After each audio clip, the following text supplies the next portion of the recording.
যে নির্বাচন চেয়েছেন আমরা নির্বাচন দেবো, কিন্তু 2019 সালে এক জায়গায় নির্বাচন ইনশাল্লাহ হবে না।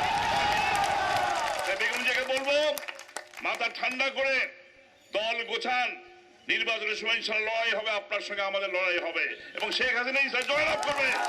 শেখ হাসিনা বিদ্যুৎ সংকট সমাধান করেছেন, জঙ্গি দমন করেছেন, গ্রামে গঞ্জে শান্তি স্থাপন করেছেন, উন্নয়ন চালায় দিচ্ছেন তিনি।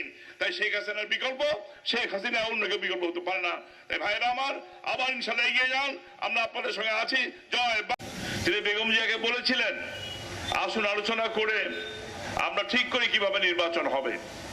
এমনকি তিনি একথা বলেছিলেন স্বরাষ্ট্রমন্ত্রী সহ 5টা মন্ত্রণালয়ের দায়িত্ব আপনাকে দেওয়া হবে, কিন্তু তিনি তার কথা শোনেন নাই।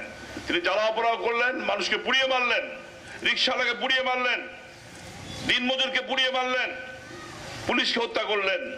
3টা মাস বাংলাদেশকে একটা রোজ কিয়ামত কায়েম করা হয়েছিল, মানুষের রক্তে মানুষের জীবন ধ্বংস হয়ে গিয়েছিল। কিন্তু শেখ হাসিনা বলেছিলেন আমার জীবন থেকে গণতন্ত্র বাংলাদেশকে দেবই, মানুষ ভোটাধিকার আমি অঞ্চল নিশ্চিত করতে চাই। তাই আছে মানুষ গণতন্ত্র পেয়েছে, আপনি নির্বাচিত সরকার পেয়েছেন। এখন গ্রামে গঞ্জে মানুষ স্বাস্থ্যসেবা পাচ্ছে, বিনা পয়সায় ওষুধ পাচ্ছে, গ্রামে গঞ্জে এখন মানুষ বিনা পয়সায় বই পাচ্ছে।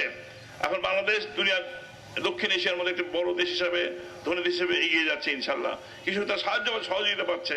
আচ্ছা, বাংলাদেশে জঙ্গি দমনও হয়েছে, এই 2 দিন আগেও দেখেছেন সৌদি আরবের মতো দেশেও বহু বলে মানুষকে হত্যা করা হয়েছে। বাংলাদেশ এখন পর্যন্ত মানুষ শান্তিতে আছে, স্বস্তিতে আছে। যে একটা বিচ্ছিন্ন ঘটনা ছাড়া শেখ হাসিনার নেতৃত্বে বাংলাদেশ এগিয়ে যাচ্ছে, মানুষ খেয়ে বলে বাঁচতে পারছে।